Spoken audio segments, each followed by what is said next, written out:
بسم اللہ الرحمن الرحیم۔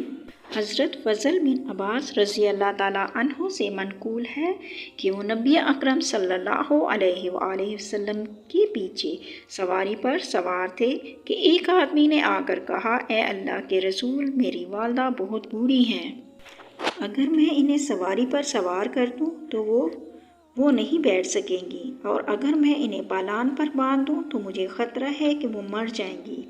رسول اللہ صلی اللہ علیہ وآلہ وسلم نے فرمایا، تو بتا کہ اگر تیری والدہ کے ذمہ قرض ہوتا تو کیا تو اسے ادا کرتا؟ اس نے کہا، جی ہاں۔ آپ نے فرمایا، پھر اپنی ماں کی طرف سے حج بھی کر۔ حضرت ابو بکر رضی اللہ تعالیٰ عنہ سے روایت ہے، انہوں نے فرمایا، اللہ تعالیٰ نے مجھے ایک فرمان کی بدولت بچا لیا جو میں نے رسول اللہ صلی اللہ علیہ وآلہ وسلم سے سنا تھا۔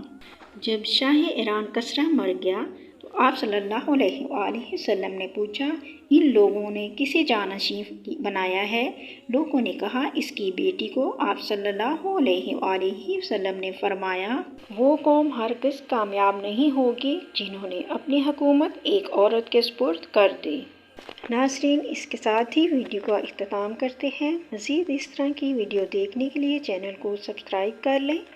برائے مہربانی ویڈیو کو لائک بھی کریں۔ جزاک اللہ، شکریہ۔ ملتے ہیں پھر نیکسٹ ویڈیو میں، جب تک کے لیے اللہ حافظ۔